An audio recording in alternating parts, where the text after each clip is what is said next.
ബന്ധപ്പെട്ട സല്ലല്ലാഹു അലൈഹി വസല്ലം എൻ്റെ രണ്ടാമത്തെ പുസ്തകമായ തിരുദൂതർ നിറവ് എന്ന പുസ്തകത്തിൽ ഹബീബ നബി സല്ലല്ലാഹു അലൈഹി വസല്ലമയുടെ വൈയക്തിക ജീവിതം നുബുവത്തിന് മുമ്പ് നുബുവത്തിന് ശേഷം വളരെ കൃത്യമായി അപ്ഡേറ്റഡായി അവിടുത്തെ ജീവിത വീക്ഷണം ഹബീബ നബി സല്ലല്ലാഹു അലൈഹി വസല്ലമയുടെ ജീവിതത്തിൽ നിന്ന് മനസ്സിലാക്കേണ്ട കാര്യങ്ങൾ ഹബീബ നബി സല്ലല്ലാഹു അലൈഹി വസല്ലമ തങ്ങൾക്ക് പല ആളുകളും മനസ്സിലാക്കിയതുപോലെയല്ല, നിറവല്ലാതെ ഒന്നും അവിടുത്തെ ജീവിതത്തിൽ ഇല്ല, ഒരു കമ്മിയുമില്ല, എല്ലാം നിറവായിരുന്നു എന്ന് വളരെ വിശദീകരിച്ച് ആ പുസ്തകത്തിൽ പറഞ്ഞിട്ടുണ്ട്. അക്കൂട്ടത്തിൽ പുണ്യ റസൂൽ മുസ്തഫ സല്ലല്ലാഹു അലൈഹി വസല്ലമ തങ്ങളുടെ വൈവാഹിക ജീവിതത്തിൽ, അതായത് വിവാഹത്തിന് വേണ്ടി ഒരു പുസ്തകം എഴുതിയതല്ല, നബി സല്ലല്ലാഹു അലൈഹി വസല്ലമയുടെ നിറവിൻ്റെ ഭാഗമായി എല്ലാം അവിടുന്ന് നിറവാണ്.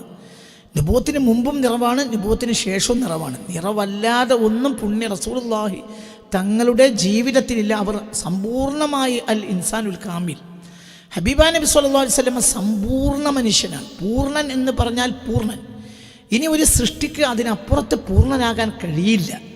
യതീമായപ്പോൾ പൂർണ്ണൻ, പിതാവ് നേരത്തെ മരിച്ചപ്പോൾ പൂർണ്ണൻ, ഉമ്മ 6-ാം വയസ്സിൽ മരിച്ചപ്പോൾ പൂർണ്ണൻ, 8-ാം വയസ്സിൽ പിതാമഹൻ മരിച്ചപ്പോൾ പൂർണ്ണൻ, പിന്നീട് ദരിദ്രനായ അബൂ ത്വാലിബിൽ ഏൽപ്പിക്കപ്പെട്ടപ്പോൾ പൂർണ്ണൻ, പിന്നീട് തന്നെക്കാൾ 15 വയസ്സുള്ള ആട് മേച്ചപ്പോൾ പൂർണ്ണൻ, പിന്നീട് സിറിയയിലെ കച്ചവടത്തിന് പോയപ്പോൾ പൂർണ്ണൻ, പിന്നീട് തന്നെക്കാൾ 15 വയസ്സ് കൂടുതലുള്ള ഒരു സ്ത്രീയെ വിവാഹം ചെയ്തപ്പോൾ പൂർണ്ണൻ, പിന്നീട് നുബുവത്ത് ലഭിച്ചപ്പോൾ ആ സമ്പൂർണ്ണതയാണ് ഹബീബ റസൂലുള്ളാഹി സ്വല്ലല്ലാഹു അലൈഹി വസല്ലമയുടെ ജീവിതത്തിൽ ആസകലം നമുക്ക് കാണാൻ കഴിയുക.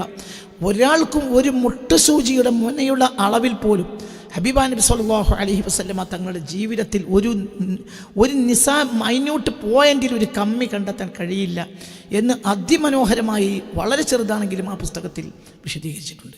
എനിക്ക് കഴിയാവുന്നതിൻ്റെ പരമാവധി, ഇനി അതിനപ്പുറം ഒരാൾക്ക് കഴിയില്ല എന്നല്ല, എനിക്ക് കഴിയാവുന്നതിൻ്റെ പരമാവധി ഞാൻ ആ പുസ്തകത്തിൽ ആത്മാർത്ഥത പുലർത്തിയിട്ടുണ്ട് ഇൻഷാ അല്ലാഹ്.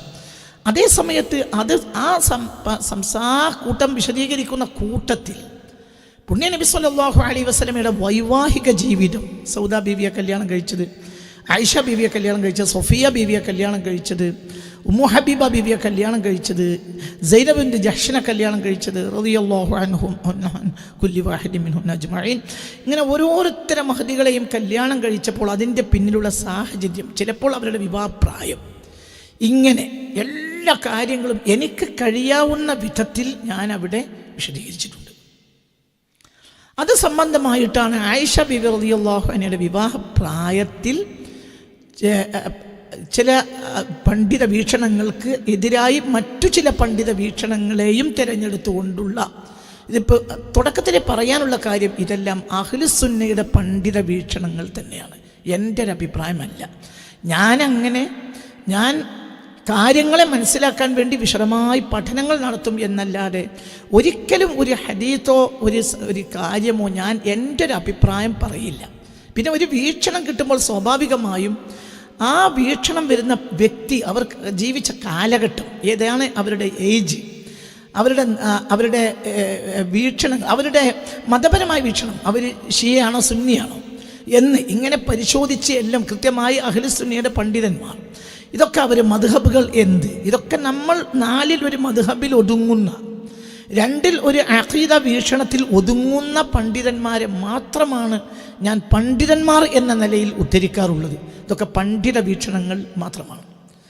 അങ്ങനെ ആയിഷ ബിബി റളിയല്ലാഹു അൻഹയുടെ വിവാഹപ്രായത്തിൽ വന്ന ചില അഭിപ്രായ വ്യത്യാസങ്ങളെ ഞാൻ എനിക്ക് മനസ്സിലായ എൻ്റെ ഗവേഷണത്തിലും പഠനത്തിലും, അതെത്ര കാസിറായി ചെറുതായാൽ പോലും എനിക്ക് മനസ്സിലായ നിലയിൽ ഞാനത് പഠനം നടത്തിയപ്പോൾ എനിക്ക് മനസ്സിലായ കാര്യങ്ങൾ, സത്യങ്ങൾ അഹ്ലുസുന്നയുടെ പണ്ഡിത വീക്ഷണങ്ങൾ തന്നെ ആ തിരുദൂതർ നിറവ് എന്ന പുസ്തകത്തിൽ കൊടുത്തിട്ടുണ്ട്. ഈ കാണുന്നതാണ് അതിൻ്റെ 2 പുസ്തകങ്ങളും. ഒന്ന് തിരുദൂതർ നിയോഗം, ഒന്ന് തിരുദൂതർ നിറവ്. തിരുദൂതർ നിയോഗം പുറത്തു വരുന്നത് 2024 സെപ്റ്റംബറിലാണ്. തിരുദൂതർ നിറവ് പുറത്തു വരുന്നത് 2025, ഇക്കഴിഞ്ഞ തൊട്ട് മുമ്പുള്ള വർഷം 2025 മാർച്ചിലാണ് ഇത്, 2024 സെപ്റ്റംബറിലാണ് ഇത്. ഈ 2 പുസ്തകങ്ങളും സംബന്ധിച്ച് യഥാർത്ഥത്തിൽ ഈ 2 പുസ്തകങ്ങളും പ്രസിദ്ധീകരിക്കുന്ന വേളയിൽ തന്നെ ഈ പുസ്തകവുമായി ബന്ധപ്പെട്ട ഇത്തരം വിവാദങ്ങൾ ഞാൻ പ്രതീക്ഷിച്ചിരുന്നു. അതായത് നബി സല്ലല്ലാഹു അലൈഹി വസല്ലമയുടെ യുദ്ധങ്ങൾ ഒരിക്കലും ഷിർക്കിനെതിരായിരുന്നില്ല, അത് നീതിക്ക് വേണ്ടിയായിരുന്നു, തുകയാനെതിരായിരുന്നു എന്നൊക്കെ പറഞ്ഞിട്ടുള്ള വിശദീകരണങ്ങളാണ് ഒന്നാമത്തെ പുസ്തകത്തിലുള്ളത്. ആയിഷ ബീവിയുടെ വിവാഹപ്രായം പരക്കെ അറിയപ്പെടുന്നതിൽ നിന്നും പൊതുവായി പണ്ഡിതന്മാർ പറയുന്ന വീക്ഷണത്തിന് വിരുദ്ധമായ ഒരു വീക്ഷണം ഞാൻ പറഞ്ഞതുകൊണ്ടും ഈ 2 പുസ്തകങ്ങളിലും അത് പ്രസിദ്ധീകരിച്ച് വല്ലാതെ താമസിയാതെ തന്നെ വിവാദങ്ങൾ ഉണ്ടാകുമെന്ന് ഞാൻ പ്രതീക്ഷിച്ചിരുന്നു. പക്ഷേ അങ്ങനെ പെട്ടെന്ന് വിവാദം ഉണ്ടായില്ല. 2024 സെപ്റ്റംബറിൽ നിന്ന് ഏകദേശം 1.5 വർഷങ്ങൾക്ക് ശേഷമാണ്, ഏകദേശം 1.25 വർഷങ്ങൾക്ക് ശേഷമാണ്. അതേപോലെ തന്നെ രണ്ടാമത്തെ പുസ്തകം പ്രസിദ്ധീകരിച്ച് ഏകദേശം ഒരു 10 മാസത്തോളം കഴിഞ്ഞാണ് ഈ വിഷയത്തിൽ വിവാദങ്ങൾ വരുന്നത്. വിവാദങ്ങൾ നേരത്തെ തന്നെ പ്രതീക്ഷിച്ചതാണ്. എന്തുകൊണ്ട്? സ്വാഭാവികമായും ഉള്ള പൊതുവായ ചില വീക്ഷണങ്ങൾക്കെതിരായി പറയുമ്പോൾ സ്വാഭാവികമായും അത് തർക്കം വരും, അതിൽ വിവാദം വരും എന്നത് വസ്തുതയും യാഥാർത്ഥ്യവുമാണ്. അതൊക്കെ നേരത്തെ തന്നെ പ്രതീക്ഷിക്കുന്ന കാര്യവുമാണ്, വസ്തുതയാണ്. എനിക്കെൻ്റെ ശ്രോതാക്കളോടും അനുവാചകരോടും പറയാനുള്ള വളരെ വിനയത്തിലുള്ള ഒരു കാര്യം, പണ്ഡിത വീക്ഷണങ്ങൾ വ്യത്യസ്തമായും വന്നുകൊണ്ടേയിരിക്കും. അതിൽ കാലകാലങ്ങളിൽ പഠനം നടന്നുകൊണ്ടേയിരിക്കണം. എന്നിട്ട് കാലോചിതമായ സത്യങ്ങളെ നമ്മൾ ഉൾക്കൊള്ളുകയും നമ്മുടെ ചിന്താസരണികളെ നമ്മുടെ ഫ്രെയിമിൽ അടിസ്ഥാന സത്യത്തിൽ നിന്നുകൊണ്ട്, ഇപ്പം ഇസ്ലാമിക ശരിയാത്തിനെ മാറ്റിമറിക്കുന്ന ഒന്നും ഇതിലില്ല. ഇസ്ലാമിക ശരിയാത്തിനെ മാറ്റിമറിക്കുന്നതോ ഇസ്ലാമിക അഖീദയെ മാറ്റിമറിക്കുന്നതോ ആയ അഖീദയിലോ അല്ലെങ്കിൽ അതേപോലെ തന്നെ ഇസ്ലാമിക ഫിഖ്ഹിലോ ഉള്ള എന്തെങ്കിലും ഒരു അഭിപ്രായ വ്യത്യാസം ഈ പുസ്തകത്തിലൊന്നുമില്ല. പിന്നെ പകരം സ്വദേശപരമായ ചില വീക്ഷണങ്ങൾ കൊണ്ട് സാമൂഹികമായ ചില നേട്ടങ്ങളും നന്മകളും ചില വസ്തുതകൾ വെളിച്ചത്ത് കൊണ്ടുവരലും മനുഷ്യന് ചിന്താപരമായ ഇസ്ലാമിക പണ്ഡിത വിദ്യാർത്ഥികൾക്ക് തന്നെ ചിന്താപരമായ വികാസം ഉണ്ടാക്കാനുള്ള സാഹചര്യങ്ങൾ ഉണ്ടാക്കി കൊടുക്കുകയും ചെയ്യുകയാണ് ഇവിടെ. തികച്ചും സ്വദേശപരമാണ്. ഇതിൽ യാതൊരു അഭിപ്രായ വ്യത്യാസവും ഇല്ല. ഇതിനെതിരെ വരുന്ന അഭിപ്രായ വ്യത്യാസത്തെ വളരെ ഭംഗിയായും അവധാനതയോടെയും സമാധാനത്തോടെയും ഞാൻ സ്വീകരിക്കുമെന്ന കാര്യം ഉറപ്പാണ്. എന്തുകൊണ്ട്? എന്നെ സംബന്ധിച്ചിടത്തോളം ഞാൻ തന്നെ പറഞ്ഞത് തന്നെ അംഗീകരിക്കപ്പെടണം എന്ന വാശിയൊന്നുമില്ല. അങ്ങനെ എവിടെയെങ്കിലും നിങ്ങൾക്ക് തോന്നിയിട്ടുണ്ടെങ്കിൽ അത് സംഭവിച്ചു പോയ പെശകാണ്. അങ്ങനെയില്ല. ഞാൻ പറഞ്ഞത് തന്നെ അംഗീകരിക്കപ്പെടണം എന്നൊരു വാശിയില്ല. എവിടെയെങ്കിലും എഴുത്തിലോ കുത്തിലോ വാക്കിലോ അങ്ങനെ തോന്നിപ്പോയിട്ടുണ്ടെങ്കിൽ അതെൻ്റെ ഭാഗത്തുള്ള അബദ്ധമാണെന്ന് 100% ഞാനിവിടെ അംഗീകരിക്കുകയും പരസ്യമായി സമൂഹത്തിൻ്റെ മുന്നിൽ വ്യക്തമാക്കുകയും ചെയ്യും. ആയിഷ ബിബി റളിയല്ലാഹു അൻഹയുടെ വിവാഹപ്രായവുമായി ബന്ധപ്പെട്ട അഭിപ്രായ വ്യത്യാസങ്ങൾ, അതിൻ്റെ അടിസ്ഥാനത്തെ നമ്മൾ പരിശോധിക്കുമ്പോൾ ആ അടിസ്ഥാനങ്ങൾ, ആ വിവാഹപ്രായത്തിലുള്ള അടിസ്ഥാനങ്ങൾ, അതിൻ്റെ ആ കാര്യത്തെക്കുറിച്ചുള്ള അടിസ്ഥാനങ്ങൾക്ക് ഒരു പക്ഷേ ഇപ്പറയപ്പെട്ട ഹദീത്ത് ഗ്രന്ഥങ്ങളെക്കാൾ അപ്പുറത്തും അതിന് പഴക്കമുണ്ട് എന്ന് ഒരു വേള നമുക്ക് മനസ്സിലാക്കാൻ കഴിഞ്ഞേക്കും. ഉദാഹരണം പറയാം. മഹാനായ അബു അബ്ദുല്ലാഹി മുഹമ്മദ് ബിൻ ഇസ്മായിൽ ബുഖാരി റളിയല്ലാഹു അൻഹു ലോകം കണ്ട പ്രാമാണികനായ വലിയ മുഹദ്ദിസാണ്, വലിയ മഹാനാണ്. യാതൊരു സംശയവും ഈ വിഷയത്തിലില്ല.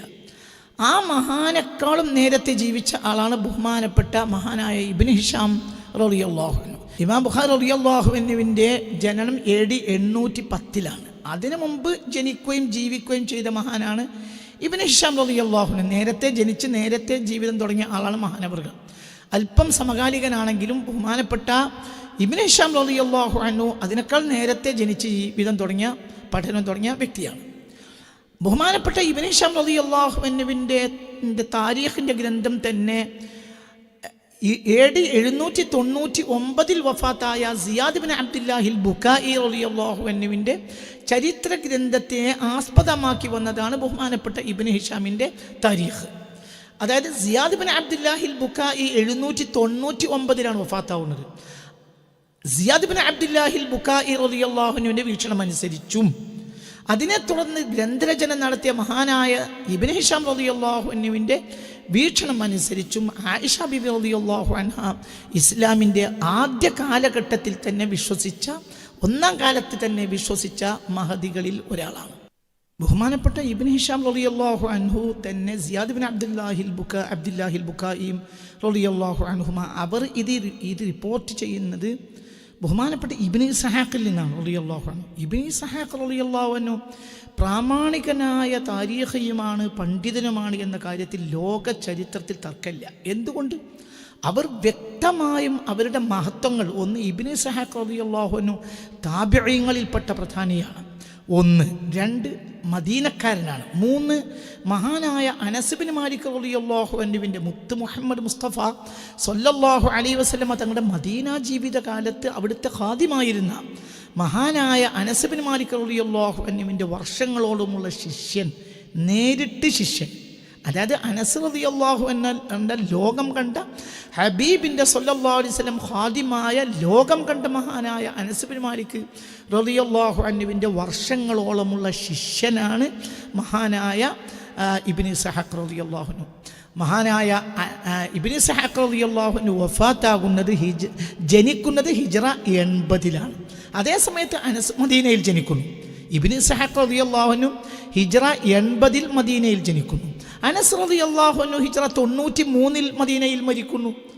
അതായത് ഇബ്നു ഇസ്ഹാഖ് റളിയല്ലാഹു അൻഹു ജനിച്ചിട്ട് 13 വർഷം കഴിഞ്ഞിട്ടാണ് ലോകം കണ്ട സ്വഹാബിയായ അനസ് റളിയല്ലാഹു അൻഹു വഫാത്താകുന്നത്. ഇനി അസ്മാ ബീവിയും ഇവരും തമ്മിലുള്ള ദൈർഘ്യം അതും വളരെ അടുത്തിട്ടാണ്. ആയിഷ ബീവി റളിയല്ലാഹു അൻഹയുടെ ജ്യേഷ്ഠത്തിയാണ് അസ്മാ ബിൻത് അബീ ബക്കർ റളിയല്ലാഹു അൻഹ. ഈ മേൽ വിഷയത്തിൽ ഏറ്റവും ചർച്ചയ്ക്ക് വിധേയമാക്കപ്പെടേണ്ട ഒരു മഹദിയാണ് അസ്മാ ബീവി റളിയല്ലാഹു അൻഹ, ആയിഷ ബീവിയെ പോലെ തന്നെ റളിയല്ലാഹു അൻഹുമ.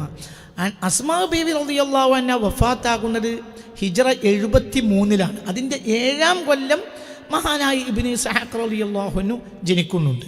അതായത് അസ്മാ ബീവി റളിയല്ലാഹു അൻഹയെയും ആയിഷ ബീവി റളിയല്ലാഹു അൻഹയെയും നേരിട്ട് കണ്ട വലിയ വലിയ സിഖത്തുള്ള വലിയ മഹാരത്നങ്ങൾ, സ്വഹാബികളും താബിഈങ്ങളുമായ മഹാരത്നങ്ങളെ നേരിട്ട് കണ്ട് കാര്യങ്ങൾ മനസ്സിലാക്കിയ ആളാണ് ബഹുമാനപ്പെട്ട ഇബ്നു ഇസ്ഹാഖ് റളിയല്ലാഹു അൻഹു. ഇബ്നു ഇസ്ഹാഖ് അങ്ങനെയുള്ള പ്രാമാണികനായ മഹാപണ്ഡിതനായ മഹാൻ താബിഈങ്ങളിൽ ഏറെ പ്രധാനിയായ ഇബ്നു ഇസ്ഹാഖിൽ നിന്ന് ബഹുമാനപ്പെട്ട സിയാദ് ഇബ്നു അബ്ദുല്ലാഹിൽ ബുഖാഇ റളിയല്ലാഹു അൻഹുവും മഹാനായ അതിനെ തുടർന്ന് മഹാനായ ഇബ്നു ഹിഷാം റളിയല്ലാഹു അൻഹുവും ഉദ്ധരിക്കുന്നു. ഖാല ഇബ്നു ഇസ്ഹാഖ فكان هؤلاء النفر الثمانية الذين سبقوا الناس بالإسلام فصلوا وصدقوا رسول الله صلى الله عليه وسلم بما جاءه من الله. അതായത് ഇവിടെ 8 ആളുകളെ പറയുകയാണ് ഇബ്നു ഇസ്ഹാഖ് റളിയല്ലാഹു അൻഹു. ഈ പ്രാമാണികനായ മുഹദ്ദിസും താരീഖിയും എല്ലാമായ ഇബ്നു ഇസ്ഹാഖ് താബിഈങ്ങളിൽപ്പെട്ട പ്രധാനിയായ ഇബ്നു ഇസ്ഹാഖ് റളിയല്ലാഹു അൻഹു പറയാണ്, ഈ 8 ആൾ, ഇനി ഞാൻ പറയാൻ പോകുന്ന 8 ആളുകൾ ഇസ്ലാമിൽ ആദ്യകാലത്ത് തന്നെ വന്നവരാണ്. അവരാരെല്ലാം? അന്ന് ഇബ്നു ഇസ്ലാമു അബി ഉബൈദ വ അബി സലമ വൽ അർഖം വ ഇബ്നു മൽഊൻ വ ഉബൈദ ഇബ്നുൽ ഹാരിസ് വ സഈദ് ഇബ്നു സെയ്ദ് വ ഇംറഅതുഹു വ അസ്മാഉ വ ആയിഷതു വ ഖബ്ബാബ്. ഈ 8 ആളുകൾ, അതായത് ഇതിൽ ഖബ്ബാബ് റളിയല്ലാഹു അൻഹു, അസ്മാബി, അബൂ ഉബൈദ തങ്ങളെയും അർഖമിനെ എല്ലാം പറയുന്നുണ്ട്. അതിൽപ്പെട്ട പ്രധാനപ്പെട്ട 8 ആളുകൾ ഇസ്ലാമിലേക്ക് ആദ്യകാലത്ത് സിദ്ദീഖ് റളിയല്ലാഹു അൻഹുവിനെ തുടർന്ന് ഇസ്ലാമിൽ ആദ്യകാലത്ത് കെട്ടുവന്ന ആളുകളിൽപ്പെട്ട ആളുകളാണ് അസ്മാ ബീവിയും ആയിഷ ബീവിയും എന്ന് പറയുന്നത് ആരാണ്? ആയിഷ ബീവിയെയും അസ്മാ ബീവിയെയും നേരിട്ട് കണ്ട് കാര്യങ്ങളെ മനസ്സിലാക്കിയതും ആ കാലത്ത് ഹാളിറുള്ളവരുമായ ആളുകളിൽ നിന്ന് നേരിട്ട് കാര്യം മനസ്സിലാക്കിയ താബിഈങ്ങളിൽ പ്രധാനിയായ ഇബ്നു ഇസ്ഹാഖ് റളിയല്ലാഹു അൻഹു. മാത്രമല്ല 1-ാം നൂറ്റാണ്ടിലാണ് ഇബ്നു ഇസ്ഹാഖ് ജനിക്കുന്നത്, ഹിജ്റ 80. ഇബ്നു ഇസ്ഹാഖ്, അതായത് ഖൈറുൽ ഖുറൂനി ഖർനി, ഏറ്റവും നല്ല നൂറ്റാണ്ട് എൻ്റെ നൂറ്റാണ്ടാണെന്ന് പറയുന്ന 1-ാം നൂറ്റാണ്ട്, ആ 1-ാം നൂറ്റാണ്ടിൽ ജനിച്ച ആളാണ് ഇബ്നു ഇസ്ഹാഖ് റളിയല്ലാഹു അൻഹു. അപ്പോൾ ഇബ്നു ഇസ്ഹാഖ് റളിയല്ലാഹു അൻഹു പറയാണ്, ഹബീബായ നബി സല്ലല്ലാഹു അലൈഹി വസല്ലം തങ്ങൾക്ക് നുബുവത്ത് കിട്ടിയ ഉടനെ ഇസ്ലാമിലേക്ക് കടന്നു വന്ന പ്രധാനികളായ ആളുകൾ 8 ആളുകളിൽപ്പെട്ട ആളാണ് അസ്മാ ബീവിയും ആയിഷ ബീവിയും എന്ന് പറയാം. ഇവിടെ നമ്മൾ നിലവിൽ പറയുന്ന സാഹചര്യം അനുസരിച്ച് ഗവേഷണമാകുമ്പോൾ അതിനെ സംബന്ധിച്ച് പഠിക്കുകയാണ്.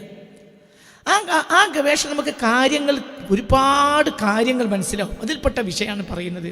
അങ്ങനെയാകുമ്പോൾ ഇന്ന് പരക്കെ അറിയപ്പെടുന്ന വീക്ഷണം അനുസരിച്ച് ആയിഷ ബീവി റളിയല്ലാഹു അൻഹ ജനിക്കുന്നത് AD 614-ലാണ്. പരക്കെ പറയപ്പെടുന്ന വീക്ഷണം ആയിഷ ബീവി 614 ജനിച്ചു എന്നാണ് പൊതുവായ വീക്ഷണം. ഹബീബായ നബി സല്ലല്ലാഹു അലൈഹി വസല്ലം തങ്ങൾക്ക് നുബുവത്ത് ലഭിക്കുന്നതോ AD 610, ജനിക്കുന്നതിന് 614. അപ്പൊ ഇവിടെ ആയിഷ ബീവി റളിയല്ലാഹു അൻഹ 614, അതായത് നുബുവത്ത് ലഭിച്ചിട്ട് 5-ാം കൊല്ലമാണ് ആയിഷ ബീവി റളിയല്ലാഹു അൻഹ ജനിക്കുന്നതെന്നാണ് പരക്കെ അറിയുന്ന നമ്മൾ മനസ്സിലാക്കുന്ന ഒരു കാര്യം. എന്നാൽ 1-ാം കാലത്ത് തന്നെ ഇസ്ലാം മതം വിശ്വസിച്ച ആളുകൾ കൂട്ടത്തിൽ ആയിഷ ബീവിയെ പ്രാമാണികനായ മുഹദ്ദിസായ ബഹുമാനപ്പെട്ട, അതായത് സിദ്ദീഖ് റളിയല്ലാഹു അൻഹുവിന് ഉടനെ തന്നെ ഇസ്ലാം വിശ്വസിച്ച ആളുകളിൽ പ്രധാനിയായ ആളായിട്ട് തന്നെ ബഹുമാനപ്പെട്ട ആയിഷ ബീവിയെയും അസ്മാ ബീവിയെയും എണ്ണുകയാണ്. ആര്? മഹാനായ താബിഈങ്ങളിൽ പ്രധാനിയായ ഇബ്നു ഇസ്ഹാഖ് റളിയല്ലാഹു അൻഹു. അപ്പോൾ അങ്ങനെയാകുമ്പോൾ സ്വാഭാവികമായും ആയിഷ റളിയല്ലാഹു, ഇനി മറ്റു ചില യാഥാർത്ഥ്യങ്ങൾ കൂടി ഇത് സംബന്ധമായി മറ്റു ചില പ്രാമാണിക താരീഖികളുടെയും മുഹദ്ദിസുകളുടെയും വീക്ഷണം കൂടി ഇതിലേക്ക് ഞാൻ ചേർത്ത് വെക്കാം. ഇതോടുകൂടി നാം ചേർത്ത് വായിക്കേണ്ട ഒരു കാര്യം എന്തെന്നാൽ, വളരെ പ്രാമാണികനായ താരീഖിയും മഹാപണ്ഡിതനുമായ ബഹുമാനപ്പെട്ട മുഫസ്സിറും മുഹദ്ദിസും മുഫസ്സിറും താരീഖിയും എല്ലാമായ ലോകം കണ്ട മഹാനും, അതേപോലെ തന്നെ മഹാനായ അബൂ അബ്ദില്ല മുഹമ്മദ് ബിൻ ഇസ്മായിൽ ബുഖാരി റളിയല്ലാഹു അൻഹുവിൻ്റെ സമകാലിക പണ്ഡിതന്മാരിൽ ഒരാളുമായ ബഹുമാനപ്പെട്ട ഇമാം ഇബ്നു ജരീർ തുബരി റളിയല്ലാഹു അൻഹു അവരുടെ താരീഖിൽ മഹദിയായ ആയിഷ ബീവി റളിയല്ലാഹു അൻഹയെ കുറിച്ച് പറയുന്നിടത്ത് ഇങ്ങനെ കാണാം. ബഹുമാനപ്പെട്ട സിദ്ദീഖ് റളിയല്ലാഹു അൻഹു അവരുടെ ഭാര്യയായ ഉമ്മു റുമാനെ കല്യാണം കഴിച്ചു. ഉമ്മ റുമാനെ കല്യാണം കഴിച്ചതിന് ശേഷം ഫവലദത് ലഹു അബ്ദുറഹ്മാൻ വ ആയിഷത ഫകുല്ലു ഹഉലാഇൽ അർബഅ മിൻ ഔലാദിഹി ഉലിദു മിൻ സൗജതൈഹി അല്ലതൈനി സമ്മൈനഹുമാ ഫിൽ ജാഹിലിയ്യ. ബഹുമാനപ്പെട്ട ഇബ്നു ജരീർ തുബരി റളിയല്ലാഹു അൻഹു ഇമാം ബുഖാരി തങ്ങളുടെ സമകാലികനായ താരീഖിയായ മുഫസ്സിറായ ലോകം കണ്ട മുഫസ്സിറായ ഇമാം തുബരി റളിയല്ലാഹു അൻഹു പറയുന്നത്, സിദ്ദീഖ് റളിയല്ലാഹു അൻഹുവിൻ്റെ 4 മക്കളും, പ്രത്യേകിച്ച് ഉമ്മു റുമാനിൽ നിന്നുണ്ടായ അബ്ദുറഹ്മാൻ, ആയിഷ അടക്കമുള്ള മക്കളെല്ലാം ഉലിദു, അവർ പ്രസവിക്കപ്പെട്ടത് മിൻ സൗജതൈഹി അല്ലതൈനി സമ്മൈനഹുമാ, നാം ആ 2 ഭാര്യമാരെ പറഞ്ഞിട്ടുണ്ട്, നേരത്തെയുള്ള ഭാര്യയെയും പിന്നീട് ഉമ്മു റുമാനെയും പേര് പറഞ്ഞിട്ടുണ്ട്. അവരെല്ലാം പ്രസവിക്കപ്പെട്ടത് ഫിൽ ജാഹിലിയ, ജാഹിലിയത്തിലാണ്, അഥവാ ഇസ്ലാം വരുന്നതിന് മുമ്പാണ്. ഹബീബായ നബി സല്ലല്ലാഹു അലൈഹി വസല്ലമ തങ്ങളുടെ ബിഅസത്തിനും മുമ്പാണ് എന്ന് പറയുന്നത് പ്രാമാണിക മുഫസ്സിറും മുഹദ്ദിസും താരീഖിയുമായ ഇബ്നു ജരീർ തുബരി റളിയല്ലാഹു അൻഹു വ്യക്തമായി അവരുടെ താരീഖിൽ ആർക്കും കാണാൻ കഴിയുന്നതാണ്. അതായത് ഹിജ്റ AD 610 മുസ്തഫ നബി സല്ലല്ലാഹു അലൈഹി വസല്ലമയുടെ ബിഅസത്ത് നുബുവത്ത് വരുന്നത്. അതിനു മുമ്പാണ് ആയിഷ ബീവി പ്രസവിക്കപ്പെട്ടത് എന്ന് പറയാണ്. അത് ഏതെങ്കിലും ഡാറ്റ പറയല്ല, അഭിപ്രായം പറയാണ്. ബഹുമാനപ്പെട്ട ഇമാം ഇബ്നു ജരീർ തുബരി റളിയല്ലാഹു അൻഹു പറയാണ്, അവർ ഈ ആയിഷ ബീവിയും ഇവരെല്ലാവരും പ്രസവിക്കപ്പെട്ടത് നേരത്തെ ഉള്ള ഭാര്യയിൽ നിന്നാണ്. അസ്മാ ബീവി പ്രസവിക്കപ്പെട്ടത്, പിന്നീട് അബ്ദുറഹ്മാൻ, ആയിഷ അവർ പ്രസവിക്കപ്പെടുന്നത് ഉമ്മു റുമാനിൽ നിന്നാണ്. ഏതായാലും ഇവരെല്ലാം പ്രസവിക്കപ്പെട്ടത് ഹബീബായ നബി സല്ലല്ലാഹു അലൈഹി വസല്ലമയുടെ നുബുവത്തിന് മുമ്പാണ്. അങ്ങനെ വരുമ്പോൾ ഇന്ന് വരുന്ന 614 എന്ന് പറയുമ്പോൾ സ്വാഭാവികമായും ഹബീബായ നബി സല്ലല്ലാഹു അലൈഹി വസല്ലം തങ്ങൾക്ക് നുബുവത്ത് കിട്ടുന്ന സമയത്ത് ഏറ്റവും ചുരുങ്ങിയത് ആയിഷ ബീവി 1-ാം വയസ്സിലായിരിക്കും. അപ്പോൾ ഇന്ന് കാണുന്ന 614 ആയിഷ ബീവി ജനിക്കുന്നത് എന്ന് പറയുമ്പോൾ അതിനനുസരിച്ച് നോക്കുമ്പോൾ ആയിഷ ബീവി റളിയല്ലാഹു അൻഹക്ക് അന്ന് ചുരുങ്ങിയത് 5-ാം വയസ്സായിരിക്കും. അപ്പോൾ ഇതിലേക്കൊക്കെ ചേർത്ത് നോക്കുമ്പോൾ നമുക്ക് വളരെ കുഞ്ഞു നാളിൽ തന്നെ മുസ്തഫ നബി സല്ലല്ലാഹു അലൈഹി വസല്ലം തങ്ങൾക്ക് നുബുവത്ത് കിട്ടിയ 610 തന്നെ വിശ്വസിച്ച ആളാണ് മഹാനായ സിദ്ദീഖുൽ അക്ബർ റളിയല്ലാഹു അൻഹു.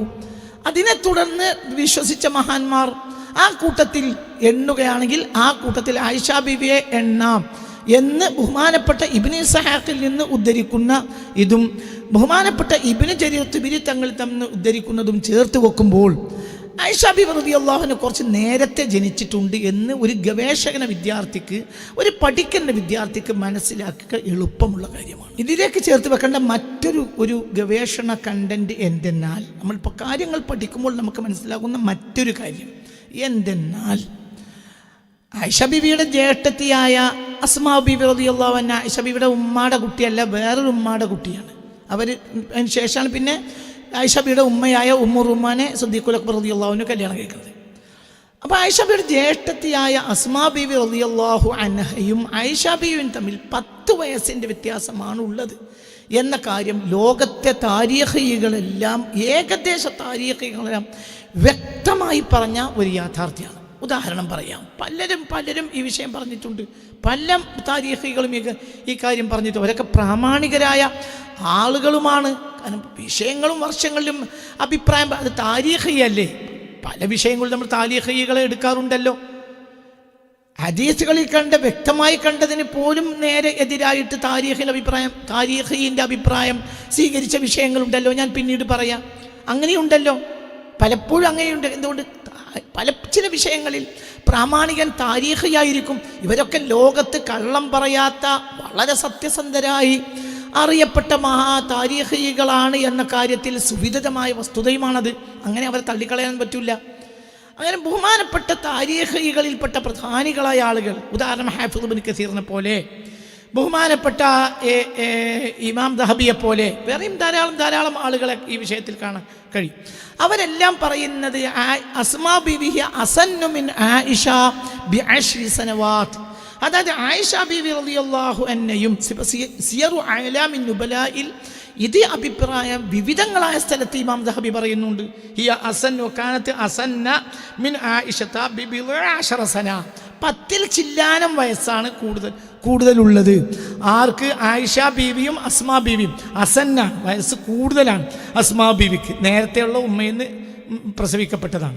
അപ്പോൾ ആയിഷ ബീവിക്ക് 10 ചില്ലാനം വയസ്സാണ് താഴെ, അസ്മാ ബീവിക്ക് 10 അല്ലെങ്കിൽ 10, ചില സ്ഥലങ്ങളിൽ 10 എന്നുണ്ട്, ചില സ്ഥലത്ത് 10 ചില്ലാനം എന്നും ഉണ്ട്.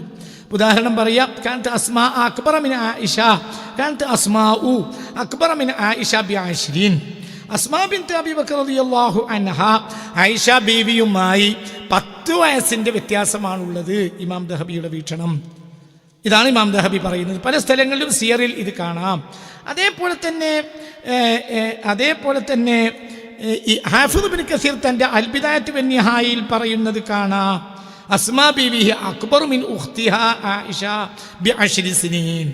ഇത് ഹാഫിദ് ഇബ്നു കസീർ, അവർ ലോകം കണ്ട താരീഖികളിൽ ഒരാളാണല്ലോ ഇബ്നു കസീർ റഹ്മഹുല്ലാ. അദ്ദേഹം തൻ്റെ അൽ ബിദായത്ത് വന്നിഹായിൽ പറയുകയാണ്, ഹിയ അക്ബറു മിൻ ഉഖ്തിഹാ ആയിഷ. ആയിഷ ബീവിയേക്കാൾ 10 വയസ്സിന് കൂടുതലുള്ള ആളാണ് അസ്മാ ബീവി റളിയല്ലാഹു അൻഹാ. ഇനി നമ്മൾ മനസ്സിലാക്കേണ്ടത്, അസ്മാ ബീവിയെ പറ്റി പഠിക്കുമ്പോൾ അസ്മാ ബീവി ഹിജ്റ 73-ൽ 100-ാമത്തെ വയസ്സിൽ വഫാത്തായ ആളാണെന്ന് ഏകദേശ താരീഖികളെല്ലാം പറയുന്ന ഒരു സത്യവും യാഥാർത്ഥ്യവുമാണ്. ഹിയ അക്ബറു മിൻ ഉഖ്തിഹാ ആയിഷ ബിഅശ്രി സിനീൻ. ആയിഷ ബീവിയേക്കാൾ 10 വയസ്സിന് കൂടുതലാണ് അസ്മാ ബീവി എന്ന് പറയുന്ന അതേ തൊട്ട് താഴെ ഹാഫിദ് ഇബ്നു കസീർ തങ്ങൾ തൻ്റെ അൽ ബിദായത്ത് വന്നിഹായിൽ പറയുന്നത്, ഓ ബലഗത്ത് മിനൽ ഉംരി മിഅത്ത സന. അസ്മാ ബീവി 100-ാമത്തെ വയസ്സിലാണ് വഫാത്താവുന്നത്. ഏത് വർഷത്തിലാണ് വഫാത്താവുന്നത്? ഹിജ്റ 73-ൽ. ഓ ബലഗത്ത് മിനൽ ഉംരി മിഅത്ത സന. അസ്മാ ബീവി വയസ്സിൽ 100 വയസ്സെത്തിച്ച മഹദിയാണ്. മരിക്കുമ്പോൾ അവർക്ക് 100 വയസ്സാണ്. എന്നാണ് അവർ വഫാത്താവുന്നത്? സുവിദിതമായ പണ്ഡിതന്മാർക്കിടയിൽ അഭിപ്രായമാണ് ഹിജ്റ 73-ൽ. നേരത്തെ ഞാൻ പറഞ്ഞു, ഇബ്നു സഹക്ക് 80-ൽ ജനിക്കുന്നു, അസ്മാ ബി 73-ൽ മരിക്കുന്നു എന്ന പ്രബലമായ താരീഖ് ഞാൻ നേരത്തെ പറഞ്ഞു കഴിഞ്ഞു. താരീഖിനെ മാറ്റി നിർത്തിയത് ഒരു ചർച്ചയും നടക്കാൻ കഴിയില്ല. താരീഖല്ലേ എന്നൊന്നും തള്ളരുത്. താരീഖ് ഗൗരവമായതുകൊണ്ടല്ലേ നമ്മൾ താരീഖ് ഒരു വിഷയമായിട്ട് കുട്ടികളെ പഠിപ്പിക്കുന്നത്. താരീഖ് എങ്ങനെ തള്ളാൻ പറ്റുന്ന കാര്യമാണോ? അപ്പം ഈ പ്രാമാണികരായ താരീഖികൾ പറയുന്ന അഭിപ്രായം, ബലഗത്ത് മിനൽ ഉംരി മിഅത്ത സന, 100 വയസ്സെത്തിച്ച് മരിച്ചു. ആര്? അസ്മാ ബീവി എന്നാണ് മരിക്കുന്നത് ഹിജ്റ 73-ൽ. എത്ര വയസ്സിൽ? 100-ാം വയസ്സിൽ. അപ്പോൾ അസ്മാ ബീവിക്ക് അങ്ങനെയാണെങ്കിൽ ഹിജ്റ 73-ൽ മരിക്കുന്നു അസ്മാ ബീവി എന്നാണെങ്കിൽ അവർക്ക് ഹിജ്റ ചെയ്യുമ്പോൾ ചുരുങ്ങിയത് 27 വയസ്സുണ്ടായിരിക്കും. അങ്ങനെ മനസ്സിലാക്കണം. 100-ാം വയസ്സിൽ ഹിജ്റ 73-ൽ താരീഖികളൊക്കെ പറഞ്ഞു ഏകദേശം താരീഖികളെല്ലാം പറഞ്ഞു ഹിജ്റ 73-ൽ 100-ാം വയസ്സിലാണ് അസ്മാ ബീവി മരിക്കുന്നത് എങ്കിൽ ഹിജ്റ ചെയ്യുമ്പോൾ അവർക്ക് 27 വയസ്സുണ്ടായിരിക്കും. അങ്ങനെ വരുമ്പോൾ 27 വയസ്സാണ് അസ്മാ ബീവിക്ക്, ഹിജ്റ ചെയ്യുമ്പോൾ 27 വയസ്സാണ് എങ്കിൽ ഈ അക്ബറു അസന്നു മിൻ ആയിഷ ബിഅശ്രി സനവാത്ത്, ആയിഷ ബീവിക്ക് അവരെക്കാൾ ഉള്ളത് 10 വയസ്സ് ഇളമ, അസ്മാ ബീവിക്ക് ആയിഷ ബീവിയേക്കാൾ കൂടുതൽ 10 വയസ്സ് കൂടുതൽ. അപ്പോൾ ഹിജ്റ ചെയ്യുമ്പോൾ ആയിഷ ബീവി റളിയല്ലാഹു അൻഹാ, ആയിഷ ബീവി റളിയല്ലാഹു അൻഹക്ക് വയസ്സ് 17. അങ്ങനെ കണക്കാക്കാം, അങ്ങനെ കണക്കാക്കേണ്ടി വരും. ഹിജ്റയ്ക്ക് ശേഷമാണ് ഹബീബായ നബി സല്ലല്ലാഹു അലൈഹി വസല്ലമ തങ്ങൾ ആയിഷ ബീവിയുമായി വൈവാഹിക ജീവിതം, ദാമ്പത്യ ജീവിതം ആരംഭിച്ചത് എന്ന കാര്യത്തിൽ പണ്ഡിതന്മാർക്കിടയിൽ തർക്കമില്ല. അങ്ങനെ വരുമ്പോൾ 17-ാം വയസ്സിലായിരിക്കും ആയിഷ ബീവിയും ഹബീബായ നബിയും തമ്മിലുള്ള ദാമ്പത്യ ജീവിതം ആരംഭിക്കുന്നത്. പറഞ്ഞുറക്കലും നിക്കാഹും എന്ന് നടന്നാലും ദാമ്പത്യ ജീവിതം അതാണല്ലോ വിഷയം, അതെപ്പോഴും നടക്കാലോ, നിക്കാഹി എന്നും നടക്കാലോ. അതേ സമയത്ത് വൈവാഹിക ജീവിതം, പുരുഷൻ സ്ത്രീ എന്ന നിലയിൽ അവരുടെ ദാമ്പത്യ ജീവിതം ആരംഭിക്കുന്നത് ഹിജ്റയ്ക്ക് ശേഷമാണ് എന്ന കാര്യത്തിൽ മുസ്ലിം പണ്ഡിത ലോകത്ത് അഭിപ്രായ വ്യത്യാസം തന്നെ ഇല്ല. അപ്പം അങ്ങനെ വരുമ്പോൾ ആയിഷ ബീവി റളിയല്ലാഹു അൻഹ ഹബീബായ റസൂലുള്ളാഹിയുമായി വിവാഹ ദാമ്പത്തിക ജീവിതം ആരംഭിക്കുമ്പോൾ ചുരുങ്ങിയത് 17 വയസ്സെങ്കിലും ഉണ്ടായിരിക്കും എന്ന് ഈ പ്രമാണങ്ങളെല്ലാം കൂട്ടിവെച്ചാൽ ഒരല്പബുദ്ധിക്ക് പോലും എളുപ്പത്തിൽ മനസ്സിലാവും. ഇങ്ങനെ മനസ്സിലാക്കിയ ധാരാളം അഹ്ലുസുന്നയുടെ ഉലമാ ഉണ്ട്, ഷിയാക്കളല്ല, മഹാന്മാരായ അഹ്ലുസുന്ന ഉലമാക്കൾ. ഈ വിഷയത്തിൽ അഹ്ലുസുന്നയുടെ ഉലമാക്കൾ ധാരാളം ഗ്രന്ഥങ്ങൾ ലോകത്ത് ഇതിനകം രചിച്ചിട്ടുണ്ട്.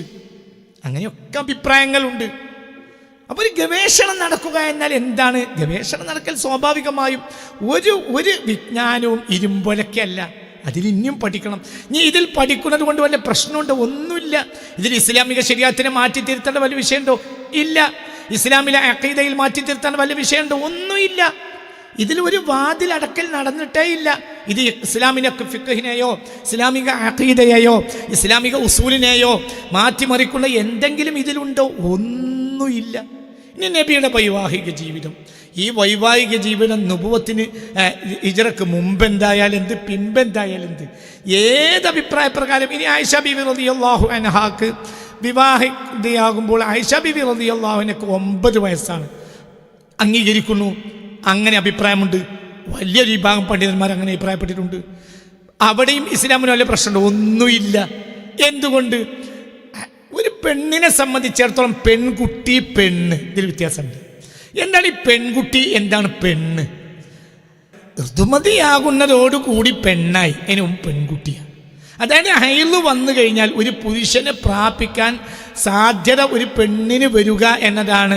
ഒരു പെണ്ണിന് ഹൈളുണ്ടാവുക, ഋതുമതിയാവുക, ഋതുരക്തം ആ പെണ്ണിൽ നിന്ന് പ്രത്യക്ഷപ്പെടുക എന്നതിന്, ആ ഋതുരക്തം പ്രത്യക്ഷപ്പെടാനുള്ള എന്നത് ഒരു പുരുഷന് പാകപ്പെട്ടു എന്നതിന് അടിസ്ഥാനമാണ്. അതായാൽ പുരുഷന് പാകപ്പെട്ടു, അതുവരെ പെൺകുട്ടിയായിരുന്നു, പിന്നെ പെണ്ണായി. അപ്പോൾ ആയിഷ ബീബി റളിയല്ലാഹു അൻഹ 9 വയസ്സിലാണ് കല്യാണം കഴിച്ചത്. ഒരു പ്രശ്നമല്ല, മുഹയ്യളാണ്. ഹൈള് ഉണ്ടായതിനു ശേഷമാണ് ഹബീബ നബിയുമായി ദാമ്പത്യ ജീവിതം ആരംഭിക്കുന്നത്. അത് 12 ആണെങ്കിലും 15 9 ആയാലും 12 ആയാലും 15 ആയാലും 20 ആയാലും എത്രയായാലും ഹൈള് രക്തം പ്രത്യക്ഷപ്പെട്ട് ഒരു പുരുഷന് പാകപ്പെട്ടതിന് ശേഷമാണ് നബി സല്ലല്ലാഹു അലൈഹി വസല്ലമ തങ്ങൾ അവരുമായി ദാമ്പത്യ ജീവിതം ആരംഭിച്ചത് എന്ന കാര്യത്തിൽ യാതൊരു തർക്കവും ലോകത്തെവിടെയും ഇല്ല, എവിടെയും ആ തർക്കമില്ല. അപ്പോൾ ഇത് പ്രമാണങ്ങളുമായി വല്ല പ്രശ്നവും ഇതിനുണ്ടോ? ഇല്ല. 9 ആയാലും പ്രമാണങ്ങളുമായി ഒരു പ്രശ്നമില്ല. ഇനി 12 ആയ പ്രശ്നമോ? ഇല്ല. 15 ആയ പ്രശ്നമുണ്ടോ? ഇല്ല. ഡാറ്റാസ് പലതില്ലേ? തീർച്ചയായും ഉണ്ട്. ഒരു വിഷയത്തിൽ ഗവേഷണം നടക്കുന്ന എന്തിനാണ്? ആ വിഷയത്തിലൂടെ വീണ്ടും പല ഉപകാരങ്ങളും സമൂഹത്തിന് വീണ്ടും നേടിയെടുക്കാനുണ്ടാവും. അതിൻ്റെ വാതിലിന് തുറക്കരുത്. ആയിഷ ബീവിയുടെ വിവാഹത്തിൻ്റെ സമയത്തിൻ്റെ വാതിൽ തുറക്കരുത് എന്ന ഒരു ഇജ്മാഅ് മുസ്ലിം ലോകത്ത് ഇല്ല. അഹ്ലുസുന്നയുടെ പണ്ഡിതന്മാർ വിവിധങ്ങളായ ഗ്രന്ഥങ്ങൾ ഈ വിഷയത്തിൽ എഴുതിയിട്ടുണ്ട്, വിവിധങ്ങളായ ചർച്ചകൾ നടത്തിയിട്ടുണ്ട്. ഇതിലൊന്നും ഒരു പ്രശ്നമില്ല.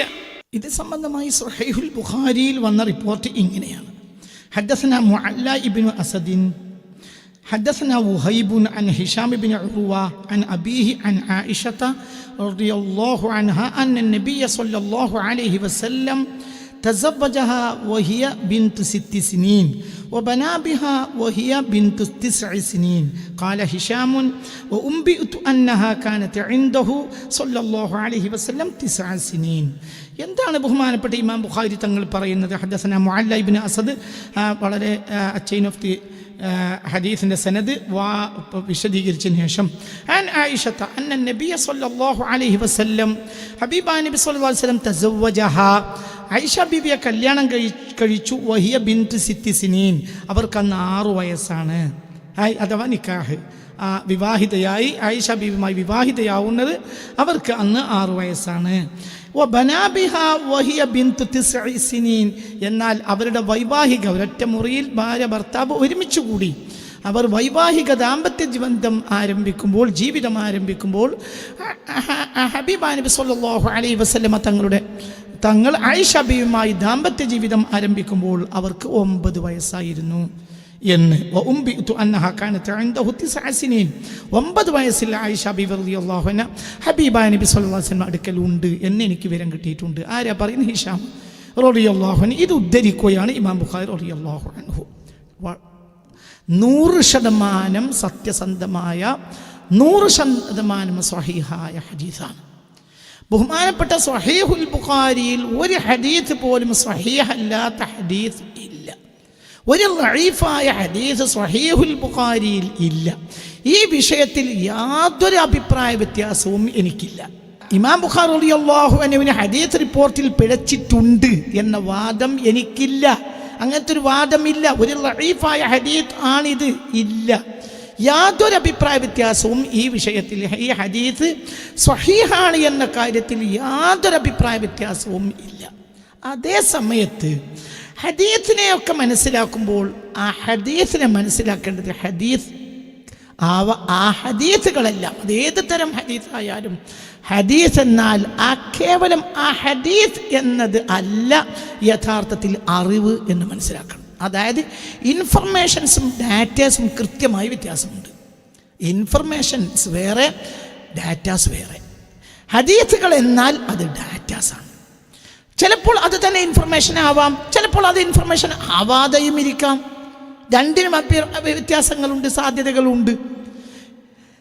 ഡാറ്റാസ് തന്നെയാണ് ഇൻഫർമേഷൻസ് എന്ന് വിചാരിക്കുന്നത് യഥാർത്ഥത്തിൽ വഹാബി രീതിയാണ്, സുന്നി രീതിയല്ല. ഡാറ്റാസുകൾ കൃത്യമായും ശരിയായിരിക്കും. അതേസമയത്ത് ആ ഡാറ്റാസിനെ അനുവർത്തിച്ചിട്ടുള്ള ഇൻഫർമേഷൻസോ അതിന് തികച്ചും വ്യത്യസ്തമായിരിക്കും. ഇതാണ് സുന്നി രീതി. എന്നാൽ ഡാറ്റാസിനെ നിഷേധിക്കുന്നുണ്ടോ? ഒരിക്കലും നിഷേധിക്കുന്നില്ല. ഇവിടെ നമ്മൾ ഗൗരവമായി മനസ്സിലാക്കേണ്ടത് ഇത് വളരെ സത്യമായ ഒരു കാര്യമാണ്. ഞാൻ രണ്ടിനും വ്യാഖ്യാനങ്ങൾ പറയാം. സത്യസന്ധമായ ആർക്കും നിഷ്പക്ഷമായി വിലയിരുത്താൻ കഴിയാവുന്ന അഭിപ്രായങ്ങൾ പറയാം. ബഹുമാനപ്പെട്ട ഈ വിഷയത്തിൽ, ഈ ഹദീസിൻ്റെ വിഷയത്തിൽ ഇതാണ് ഖണ്ഡിതം. ഇത് സ്വഹീഹുൽ ബുഖാരിയിൽ വന്ന റിപ്പോർട്ടാണ്. ഇത് 100% സ്വഹീഹാണ്. സ്വഹീഹ് മുസ്ലിമിൽ വന്ന റിപ്പോർട്ടാണ്, 100% സ്വഹീഹുമാണ്. ഇതും സ്വഹീഹാണ് എന്ന കാര്യം മുത്തഫഖുൻ അലൈഹിയാണ്. ഇതിൽ യാതൊരു അഭിപ്രായം, ഇമാം ബുഖാരി തങ്ങൾ റിപ്പോർട്ടാണ്, ഇനി അപ്പുറത്തും ഇമാം മുസ്ലിമിനുമുണ്ട്. യാതൊരു തർക്കവും ഈ വിഷയത്തിൽ ഇല്ല.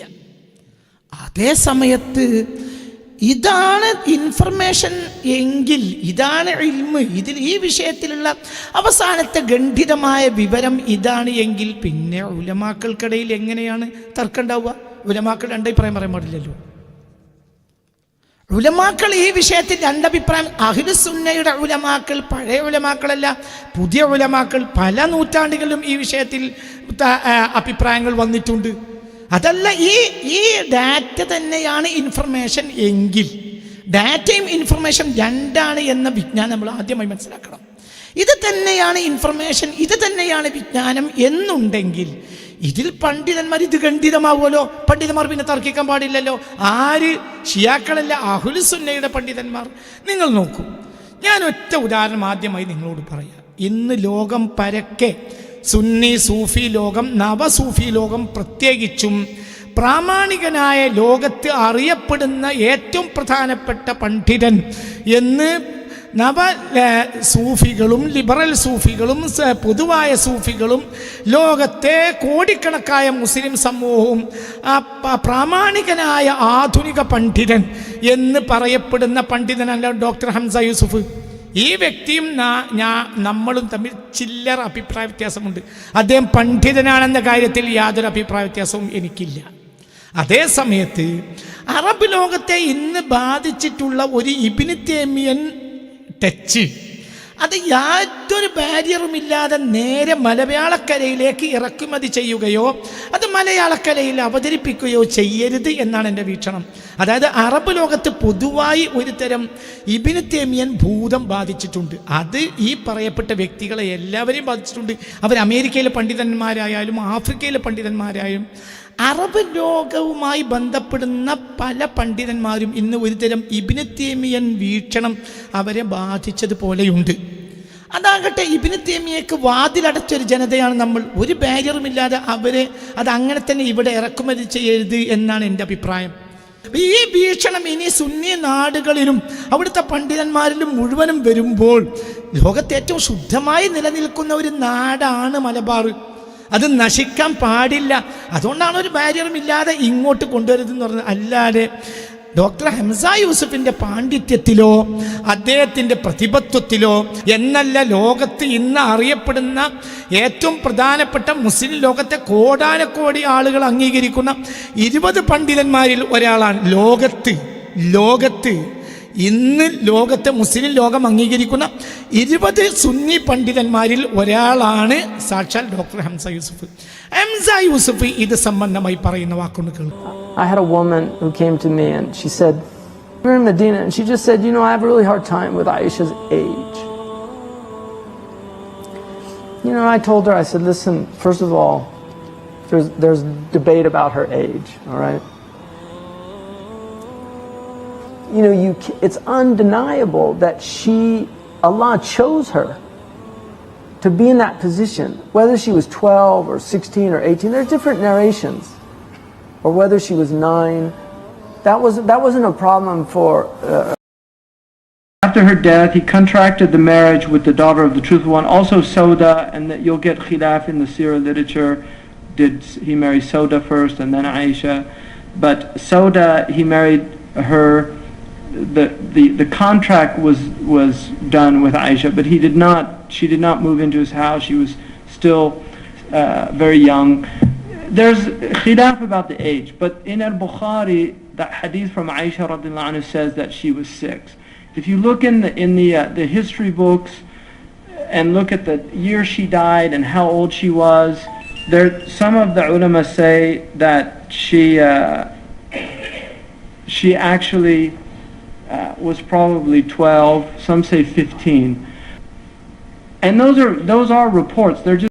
നിങ്ങൾ ശ്രദ്ധിക്കുക, ഇവിടെ ഇപ്പം നിങ്ങൾ വ്യക്തമായി പറഞ്ഞില്ല, ഡോക്ടർ ഹംസ യൂസുഫ് ലോകത്ത് കോടിക്കണക്കായ നവസൂഫികളും ലിബറൽ സൂഫികളും അല്ലാത്തവരും മുസ്ലിങ്ങളും എല്ലാം അംഗീകരിക്കുന്ന, ഇത് ഒരു ഹംസ യൂസുഫ് മാത്രമല്ല, ഞാൻ സാന്ദർഭികമായി ഒരാളെ ഉദ്ധരിച്ചേ ഉള്ളൂ.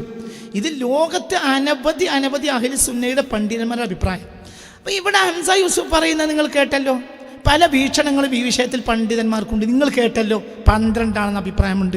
വിവാഹം ചെയ്യുമ്പോൾ ഹബീബ നബി സല്ലല്ലാഹു അലൈഹി വസല്ലമയുമായി വിവാഹം ചെയ്യുമ്പോൾ വിവാഹിതയാവുമ്പോൾ 12 അഭിപ്രായമുണ്ട്, 15 അഭിപ്രായമുണ്ട്. വേറെടുത്ത് പറയുന്നത് 16 അഭിപ്രായമുണ്ട്, 18 അഭിപ്രായമുണ്ട്. വ്യത്യസ്തമായ അഭിപ്രായങ്ങളുണ്ട്. എന്താണ് ഡാറ്റ, എന്താണ് ഇൻഫർമേഷൻ എന്നുള്ളത് ഈ പണ്ഡിതന്മാരെ മുന്നിൽ വിശദീകരിച്ച് േണ്ടി വന്നു എന്ന് പറഞ്ഞാൽ സത്യത്തിൽ ഞാൻ ദുഃഖിതനാണ്. കാരണം അതൊരു വഷളത്തര. ഇതൊരു യൂത്തിൽ, ഇപ്പം നമ്മുടെ ഒരു +1 വിദ്യാർത്ഥിക്ക് പോലും അറിയുന്നത് കാര്യമാണ്. ഡാറ്റയും ഇൻഫർമേഷൻ 2 അതൊരു +1 വിദ്യാർത്ഥിക്ക്, ഇപ്പോൾ കമ്പ്യൂട്ടർ സയൻസും ഡാറ്റ ആൻഡ് സയൻസും പഠിക്കുന്ന ഒരാളെ സംബന്ധിച്ചിടത്തോളം എന്താണ് ഡാറ്റ, എന്താണ് ഇൻഫർമേഷൻ എന്ന് വ്യക്തമായി അവർക്ക് മനസ്സിലാകും. ഡാറ്റ അല്ല ഇൻഫർമേഷൻ. ചിലപ്പോൾ ഡാറ്റ ഇൻഫർമേഷൻ ആവാം, ചിലപ്പോൾ ഡാറ്റ ഇൻഫർമേഷൻ ആവാതെയും ഇരിക്കാം. രണ്ടും 2. എന്തുകൊണ്ട്? ഡാറ്റാസ് എന്ന് പറഞ്ഞാൽ അത് അൺപ്രോസസ്ഡ് ആയ കാര്യങ്ങളാണ്. ഇനി അതിനെ പ്രോസസ് ചെയ്ത് വിശകലനം ചെയ്ത് കാര്യങ്ങളെ വ്യക്തമായി വിലയിരുത്തി അതിനെ ഇൻഫർമേഷനായി പുറത്ത് വിടിക്കേണ്ടത് പണ്ഡിതധർമ്മമാണ്. അങ്ങനെ വരുമ്പോൾ ഒരൊറ്റ ഡാറ്റയിൽ പണ്ഡിതന്മാർക്ക് വ്യത്യസ്ത വീക്ഷണം വരും.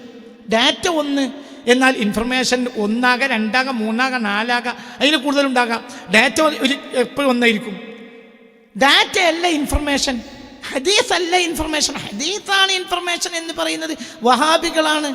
ഇതുമ്മൽ ഈ കോലത്തിൽ മസിൽ പിടിക്കുന്നവർ വഹാബി രീതിയാണ് ഈ പറയുന്നത്. അത് ബുഖാരിയിലില്ലേ, അത് ബുഖാരിയിൽ 9 പറഞ്ഞിട്ടില്ലേ, പിന്നെ എന്താ ഈ പറയുന്നത്? ഇത് നിങ്ങളീ പറയുന്നത് നിങ്ങൾ വഹാബി രീതിയിലേക്ക് അതപ്പതിച്ചു. നിങ്ങൾ വഹാബികളായി പോയി. നിങ്ങൾ നേരത്തെ സ്വഹാബികളും ഇപ്പോൾ വഹാബികളുമാണ്. പുതിയ ആളുകൾ ഇപ്പോൾ സ്വഹാബിയായി.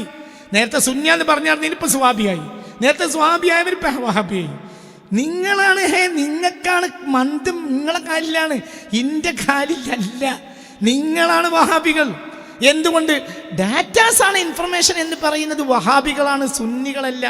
സുന്നികൾ എന്ത് ചെയ്യും? ഡാറ്റാസ് കിട്ടിയാൽ അതിനെ പ്രോസസ് ചെയ്യും പണ്ഡിതന്മാർ. അവർ അതിനെ ചർവണം ചെയ്യും. അപ്പോൾ അവർക്ക് വ്യത്യസ്തങ്ങളായ വീക്ഷണങ്ങൾ ഉണ്ടാവും. ഒരു ഡാറ്റയിൽ ചിലപ്പോൾ ഒരു വീക്ഷണം ഉണ്ടാവും, ചിലപ്പോൾ 2 വീക്ഷണം ഉണ്ടാവും, ചിലപ്പോൾ 3 ഉണ്ടാവും, ചിലപ്പോൾ 4 ഉണ്ടാവും. ഡാറ്റ ഇങ്ങനെ വൃത്തിയായി കിടക്കും. എന്നാൽ ഇൻഫർമേഷനോ അറിവ് 3, 4, 5, 6, 10 ആവും. 12 എന്നും 15 16 18 ഒക്കെ അഭിപ്രായമുണ്ട് എന്ന് ഞാനല്ല പറയുന്നത്. അത് അറിവാണ്, അത് വ്യത്യസ്തമായ അറിവുകളാണ്. എന്നാൽ ഡാറ്റ ഒന്നാണ്. ഇത് കാര്യങ്ങൾ വ്യക്തമായി മനസ്സിലാക്കുന്ന ആർക്കും മനസ്സിലാക്കാൻ കഴിയുന്ന യാഥാർത്ഥ്യമാണ്. ഈ ഹദീസ് മാത്രമാണ് വിവരം എങ്കിൽ പിന്നെ ഈ സുന്നി പണ്ഡിതന്മാർക്ക് എങ്ങനെയാണ് അഭിപ്രായ വ്യത്യാസം ഉണ്ടാവുക? ഇപ്പോൾ ചില ആളുകൾ എഴുതി വിട്ടു, അത് അറബ് ലോകത്ത് ഈ അടുത്ത കാലത്ത് 1-2 കൊല്ലങ്ങൾക്ക് മുമ്പ് അറബ് ലോകത്ത് ചില യുക്തിവാദികളിൽ രൂപപ്പെട്ടു വന്ന ഒരു ചിന്തയാണ്. ഹംസ യൂസുഫ് യുക്തിവാദികളെ വാക്കുദ്ധരിക്കുന്ന ആളാണോ? നമ്മുടെ പണ്ഡിതന്മാരുടെ വീക്ഷണം അനുസരിച്ച് 12, 15, 16, 18 ഒക്കെ ആവും എന്ന വ്യത്യസ്ത വീക്ഷണങ്ങൾ നമ്മുടെ പണ്ഡിതന്മാർക്കുണ്ട് എന്ന് പറഞ്ഞത് എന്താ? യുക്തിവാദികളോ? എന്താ നിങ്ങളീ പറയുന്നത്? അതായത് ഈ പറയുന്ന ഒരു മനുഷ്യൻ എങ്ങനെ യുക്തിവാദി ഉദ്ധരിക്കും? യുക്തിവാദി ഇസ്ലാമിന്റെ പുറത്തുള്ള ആളല്ലേ? നമ്മുടെ പണ്ഡിതന്മാർക്ക് എത്ര ഗ്രന്ഥങ്ങൾ പണ്ഡിതന്മാർ ഈ വിഷയത്തിൽ രചിച്ചിട്ടുണ്ട്. നിങ്ങളതൊക്കെ ഒന്ന് പഠിക്കാൻ തയ്യാറായി. പിന്നെ എനിക്ക് മാത്രം ഒരു അറിവില്ല. ഞാൻ ലോകത്ത് പരന്ന് പഠിക്കുന്ന ഒരാളാണ്. അപ്പോൾ പഠിക്കുമ്പോൾ വ്യത്യസ്തമായ വീക്ഷണങ്ങൾ കിട്ടും, പണ്ഡിതന്മാരുടെ വ്യത്യസ്തമായ വീക്ഷണങ്ങൾ കിട്ടും. അതേസമയത്ത് ഡാറ്റാസിനെ നിഷേധിക്കുന്നേയില്ല. ഇത് ഏതോ യുക്തിവാദികൾ പറയുക പഴകി പുളിച്ച കാര്യം ഇവിടെ അവതരിപ്പിക്കുകയാണ്. എന്താ മനുഷ്യന്മാരെ നിങ്ങളീ പറയുന്നത്? പല പണ്ഡിതന്മാർക്കും ഈ വിഷയത്തിൽ വ്യത്യസ്ത വീക്ഷണങ്ങളില്ലേ? ഹദീസ് ഒന്നായി നിലനിൽക്കുമ്പോൾ തന്നെ വ്യത്യസ്ത വീക്ഷണത്തെ നമ്മൾ ക്ഷമിക്കൂലേ? അത് നമ്മൾ ക്ഷമിക്കണ്ടേ? അതുകൊണ്ടല്ലേ ഒരൊറ്റ ഡാറ്റയിൽ വ്യത്യസ്ത ഇൻഫർമേഷൻസ് കൊണ്ടല്ലേ മദ്ഹബുകൾ ഉണ്ടായത്? അത് അംഗീകരിക്കാത്ത ഡാറ്റ മാത്രം അവലംബിക്കുക എന്ന രീതി വഹാബിസല്ലേ? ഡാറ്റ ഒരിക്കലും ഇൻഫർമേഷൻ്റെ അവസാന വാക്കേ അല്ല. ചിലപ്പോൾ ഡാറ്റ ഇൻഫർമേഷൻ ആവും, ചിലപ്പോൾ ഡാറ്റ ഇൻഫർമേഷൻ അല്ലാതെ ഇരിക്കും. പണ്ഡിതന്മാർ വ്യത്യസ്തമായി ആയിഷാബിയുടെ വിവാഹത്തിൽ അഹ്ലുസുന്നയുടെ പണ്ഡിതന്മാർക്ക് വ്യത്യസ്ത വീക്ഷണങ്ങളുണ്ട് എന്ന് പറഞ്ഞ എന്തുകൊണ്ടാണ്? ഈ ഡാറ്റ ഈ ഡാറ്റ തന്നെയാണ് അവസാനത്തെ കാര്യം എന്ന് പണ്ഡിതന്മാർ തീരുമാനിക്കാത്തത് കൊണ്ടാണ്. ഇല്ലെങ്കിൽ ഇത് എതിരാവില്ലേ? അപ്പം സ്വാഭാവികമായി വരുന്ന അഭിപ്രായ വ്യത്യാസങ്ങളാണ് ഇതെല്ലാം. ഉദാഹരണം പറയാം, ഹബീബായ നബി സല്ലല്ലാഹു അലൈഹി വസല്ലമ തങ്ങൾ ഇതാ ഒരു ഡാറ്റ ഒന്ന്, കുന്തു അമുദ്ദു റിജ്ലി ഫീ ഖിബ്ലത്തിൻ നബി സല്ലല്ലാഹു അലൈഹി വസല്ലം വഹുവ യുസല്ലി. ഹബീബായ നബി സല്ലല്ലാഹു അലൈഹി വസല്ലമ തങ്ങൾ വീട്ടിൽ നിസ്കരിക്കും, രാത്രി നിസ്കാരങ്ങളൊക്കെ ആയിരിക്കും ആ പറഞ്ഞത്. ആയിഷ ബീവി പറയാണ്, അൻ അബി സലമത അൻ ആയിഷത, സ്വഹീഹുൽ ബുഖാരി റിപ്പോർട്ടാണ്. أن عائشة رضي الله عنها قالت كنت أمد رجلي في قبلة النبي صلى الله عليه وسلم وهو يصلي. ഞാൻ നബി സല്ലല്ലാഹു അലൈഹി വസല്ലം തങ്ങൾ നിസ്കരിക്കുന്ന നേരത്ത് ഞാൻ കാലും നീട്ടി മുന്നിലിരിക്കും. ഫഇദാ സജദ, സുജൂദിലേക്ക് പോകുമ്പോൾ ഖമസനി, നബി എന്നെ ഒന്ന് തൊടും. ഫറഫഅതു, അപ്പോൾ ഞാൻ കാല് വലിക്കും. ഫഇദാ ഖാമ മദത്തുഹാ, റസൂലുള്ളാഹി സുജൂദും കഴിഞ്ഞ് എണീക്കുമ്പോൾ ഞാൻ കാല് നീട്ടിയിരിക്കും ചെയ്യും. ഇങ്ങനെ പലപ്പോഴും ഉണ്ടായിട്ടുണ്ട്. ഇതൊരു ഹദീസാണ്. ഈ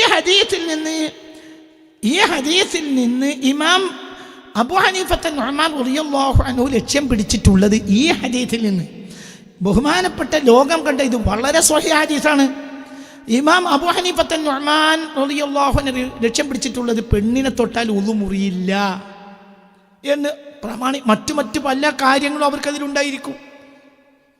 അതേ സമയത്ത് ഇതേ ഹദീസ് ലക്ഷ്യം പിടിച്ച് ബഹുമാനപ്പെട്ട ഇമാം ഷാഫി റളിയല്ലാഹു അൻഹു ഇതിലേക്ക് മറ്റു സാഹചര്യങ്ങളും ചേർക്കും. ചിലപ്പോൾ സാമൂഹിക സാഹചര്യങ്ങൾ, ആ കാലത്ത് സ്ത്രീകളെ വസ്ത്രത്തിൻ്റെ സാഹചര്യങ്ങൾ അങ്ങനെയുണ്ടാവും.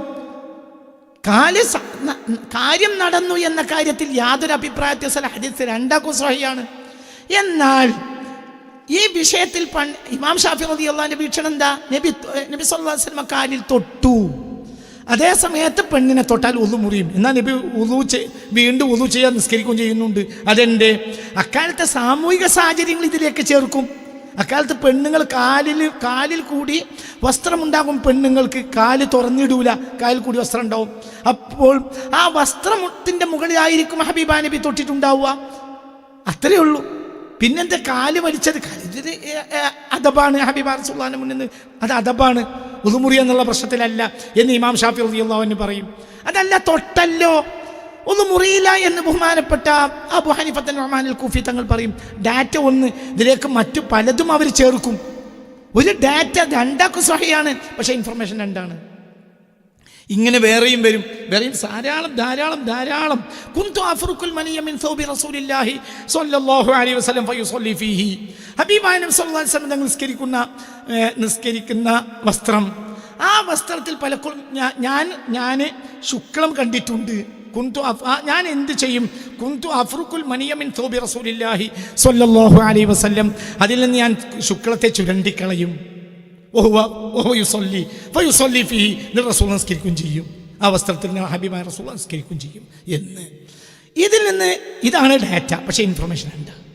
ബഹുമാനപ്പെട്ട ഇമാം അബൂ ഹനീഫത്ത് നുഅ്മാൻ അൽ കൂഫി വേറെയും സാഹചര്യങ്ങളും അവർക്ക് ഉണ്ടായിരിക്കും.